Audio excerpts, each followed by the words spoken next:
Hey guys, what's up? Brian Savage here with you, and today I've got new guitar day. Now, it's not really a new guitar. For one, it's a used guitar, so it's not brand new. And it's not really new to me. I've had it about a month now. But I've been real busy and hadn't got to shoot any video on it.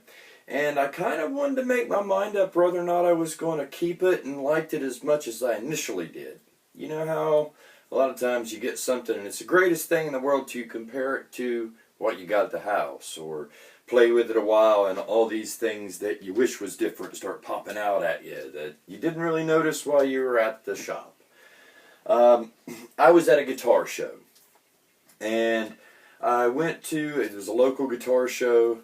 I went with the intentions of getting a hollow body 335 style guitar. I mean, I was okay with like getting maybe an Epiphone Sheridan if it was really, really nice, or something in the Gretsch line. I was looking for a hollow body 335 style, though, was really what I was looking for. And I took my Crafter classical acoustic electric. I hadn't played it in forever. And since I hadn't touched it, hadn't played it, it was time for it to go for something else. Let someone else get some enjoyment out of it, because it was a phenomenal guitar. I just never played it anymore. I went so far as I thought, well, you know, it's got new dead strings on it. So I went out and I got new strings, and I put new strings on it, which with a classical isn't all that hard to do, but it's not like just throw it in and tune it up. And I tensioned the strings but never tuned to pitch, and got doing something else and just hung the guitar up. After I did that, something else came up I had to do, take the kid to ball practice or something. You know how life goes. And 3 months later, that guitar was still hanging with tensioned but untuned strings. Never even tuned the first time. So that's why I said it had to go, and this was an opportunity that maybe I would put it somewhere. So what I did was I looked all around the guitar show, and there was some nice stuff there, but nothing that really in the style that I was looking for. Nothing that said, that's the one. I found a Sheridan that I liked, but the hardware, it was a gold hardware, and the hardware was just roached. The pickup cap covers were roached, and you know, it lost all the gold, and it was just that pot metal stuff had just, you know, was chalking up. And you know, that's replacement. You know, I got to replace that stuff. And I thought about, you know, once I replaced it, what I would have to have in it, because if I'm going to replace it, I'll put nice pieces in it, tone pros, whatever. And I thought, no, that was the closest one. But I kept going past this guitar that I traded for. And my wife was with me. I showed AJ, and I was like, hey, what do you think about this one? And she goes, well, that's not what you're looking for. And that was her only answer, because she knew what I was looking for. And it was dirty, very dirty. The fretboard was filthy, the strings were rusted, the hardware was filthy, the whole guitar was filthy. But anyway, we'll let Obi pass. Here it is. If you saw the back of the headstock there, you probably got a little tip off to what it is. It is a Paul Reed Smith Custom 24 S2. So this is an S2 model, and the specs on an S2 are as such: 25-inch scale length like the Custom 24 regular USA spec. It is made in the USA. The Custom 24 has a vintage bass in the neck and the HFS in the bridge, and that is for hot fat screams. And I am a huge fan of both these pickups. Really, really huge fan. I was a fan of them beforehand. What I was not a fan of, and here's a confession for you, I wasn't a fan of the feel of a Paul Reed Smith. I had played some really high dollar hollow body McCartney archtop artisan something or another, blah blah blah blah blah. hanging on the high part of the wall at the guitar shop, and got it down and played it, and it was a phenomenal guitar, and it played phenomenal. I was a fan of it, but who has 15, 20 grand to drop on a guitar? And if you do, it best play phenomenal, and you better love it. But I'm honestly an SE budget guy. I usually $500 is the top of the range of what I'll spend on a guitar. I'm just not that independently wealthy, we'll say. So, this one here, I saw it, and they had $800 on it. And I thought, I know my stuff, and I know that an S2, Custom 24 S2 runs new something, like $1,300-1,400. Used, you're looking at probably $1,000. You really don't see them under $1,000. A Custom 24. Now, the S2 Standard, especially if it has dots, you'll find them a lot cheaper. But a bird inlay Custom 24 S2 is going to run you at least $1,000. So they had $800 on it. I was looking to get that about out of the classical guitar, and so I made a trade. And I got a hard shell case with it, and the guitar.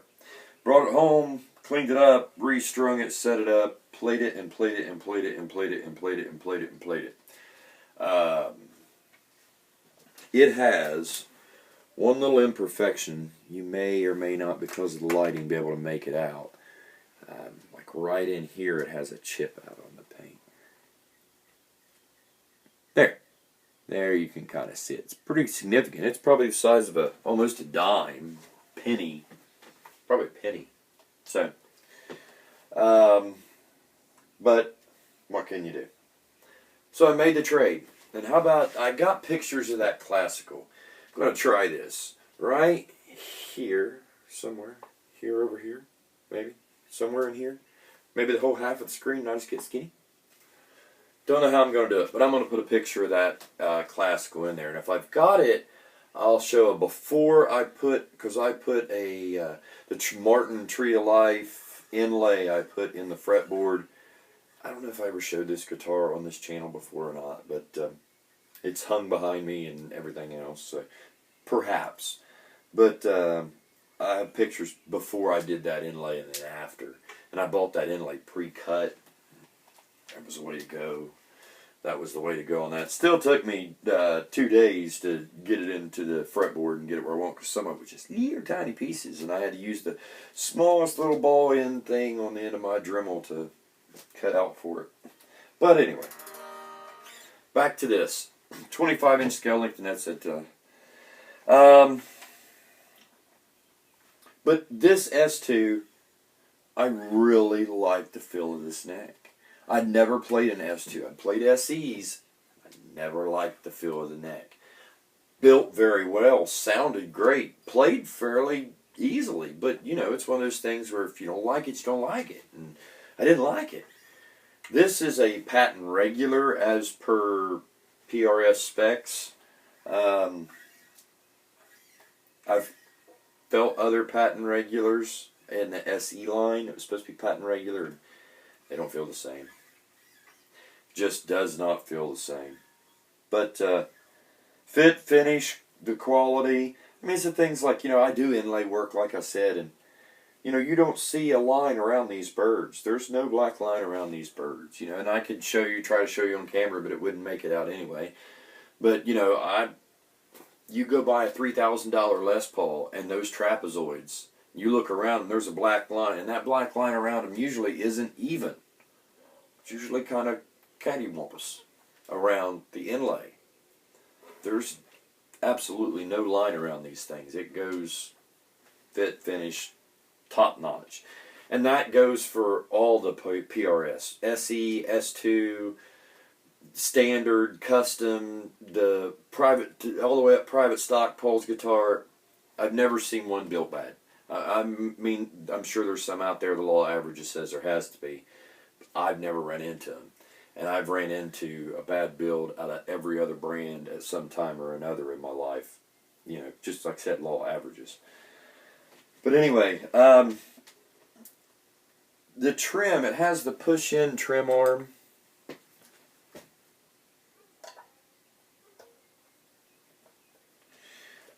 I don't like it. I don't play with a trim anyway, so it doesn't make any difference to me. If you're going to play with a trim, that's the way to go. Push in, tension screw on the back of it. These bridge, that is the PRS signature bridge, are rounded over. They're so much more comfortable than a Strat synchronized trim. I love them. I don't use it. And for me, my hand's big, so as you can see, this part of my hand is where that rod would be.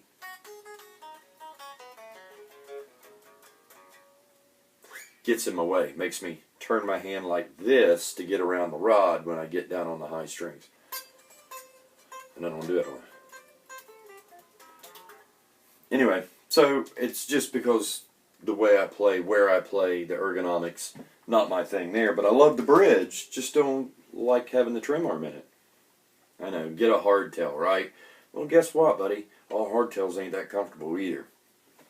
So, you know, it's right across the bridge, not the flat part. But it has the coil tap, and that's for both pickups, so give you some tones, some clean tones. Using my Line 6 G10 into my Randall RD20, and I just have it going into the RD20's original speaker cabinet. That's open back 12-inch speaker. On the floor I have a Mori Echo and a Tone City Tiny Spring.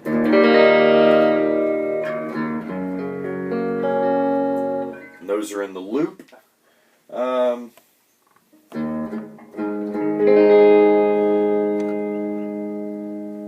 Obi, once again, you know, this is his thing.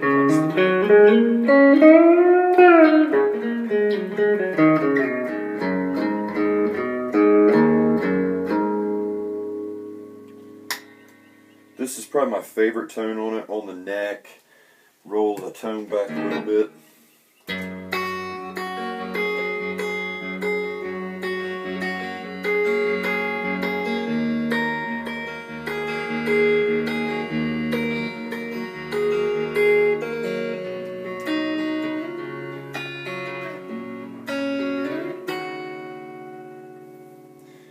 Gotta hang on with that, I hear it.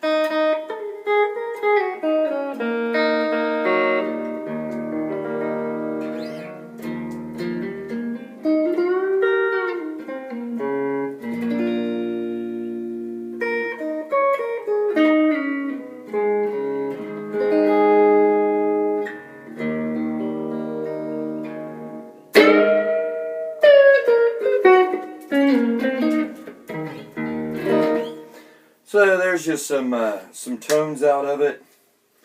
The pros and cons that I feel on it. Of course, I've already got my strap locks on it, strap on it. But honestly, the only thing I do not like about the guitar is where the trim arm, and there's no solution to that other than not playing with a trim arm. I mean, you know, I like the feel, all that kind of stuff. So yeah, and the odd thing is I am not that big of a fan of white guitars. All white. Arctic white, Olympic white, whatever they call it, I don't know. There you go. It's got the PRS locking tuners. Those are sweet. I like locking tuners. If you watch my channel, you know that's my thing. Any of my gigging guitars, my Strat, which is in the other room. But anyway, white guitars. My Jim Root Signature Series Telecaster, white. My jazz bass. My Fender jazz bass. white tortoiseshell pickguard. So now I have 3 white guitars.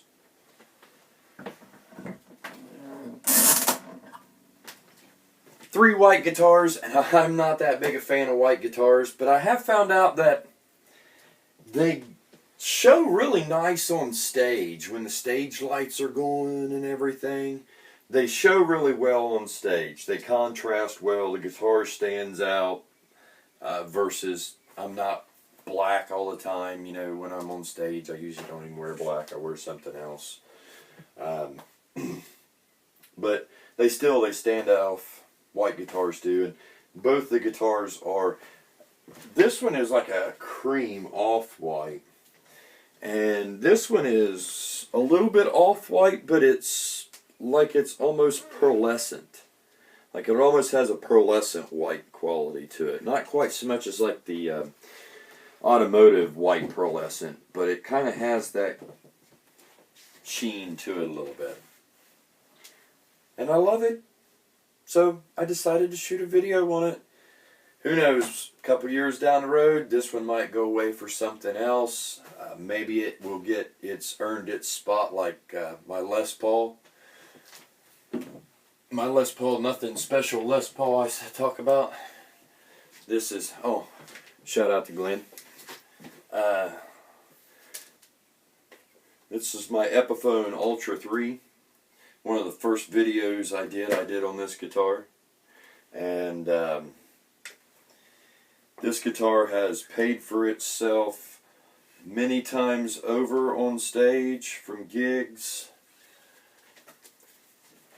It has a lot of hours on it, and I've decided that it's earned its spot. It doesn't leave this room. Unless it goes to the living room with me or something. But I don't take it out and play it no more. So maybe it'll earn its spot to do the same. Right now, the 2 guitars I'm taking out is my Strat and this PRS. The Michael Kelly that I've been playing out, it's in the other room as well. It'll probably be the next one to go, to be honest with you. I like that guitar. I have absolutely nothing wrong with it. I'm not a big fan of the pickups, but pickups, you can switch them out. But then again, I might not get rid of it, I don't know. But if something come along, so if someone has like a Sheridan or something like that out there, they want to do a swappy swap, let me know. Anyway, guys, new guitar day. Share the music, share the love. I've rambled on quite enough. Peace out.